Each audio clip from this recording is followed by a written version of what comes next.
দেশজুড়ে বজ্রপাতে মৃত্যুর ঘটনা বাড়ার সঙ্গে সঙ্গে মাঝে মধ্যে সামনে আসে আরও একটি অস্বাভাবিক অভিযোগ, বজ্রপাতে মারা যাওয়া মানুষের লাশ চুরি বা মরদেহ নিয়ে যাওয়ার চেষ্টা। বিষয়টি অনেকের কাছে রহস্যময় মনে হলেও এর পেছনে রয়েছে মূলত কুসংস্কার, গুজব এবং কিছু অসাধু চক্রের অতৎপরতা।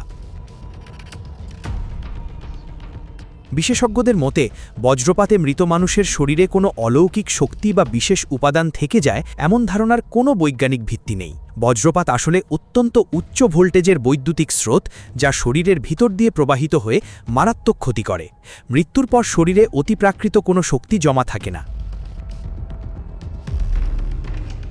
তবে দেশের কিছু গ্রামাঞ্চলে এখনও প্রচলিত রয়েছে নানা লোকবিশ্বাস। বজ্রপাতে মৃত ব্যক্তির শরীরের অংশ, পোশাক বা ব্যবহৃত জিনিস তাবিজ, ঝাড়ফুঁক কিংবা তথাকথিত কালো জাদুর কাজে ব্যবহার করা যায়। এই বিশ্বাসকে কেন্দ্র করেই কিছু ক্ষেত্রে মরদেহ চুরি বা লাশ নিয়ে যাওয়ার মতো ঘটনা ঘটতে পারে বলে মনে করছেন সংশ্লিষ্টরা।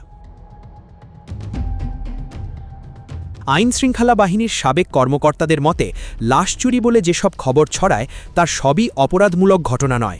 অনেক সময় পারিবারিক বিরোধ, জমি সংক্রান্ত দ্বন্দ্ব কিংবা সামাজিক আতঙ্ক থেকেও গুজব তৈরি হয়। আবার দ্রুত দাফন বা মরদেহ স্থানান্তরের ঘটনাকেও ভুলভাবে ব্যাখ্যা করা হয়। সমাজবিজ্ঞানীরা বলছেন, বজ্রপাতের মতো আকস্মিক মৃত্যু মানুষের মনে ভয় ও রহস্য তৈরি করে। সেই ভয় থেকেই জন্ম নেয় অলৌকিক ব্যাখ্যা। সামাজিক যোগাযোগ মাধ্যমে যাচাই ছাড়া তথ্য ছড়িয়ে পড়লে এসব কুসংস্কার আরও শক্তিশালী হয়ে ওঠে।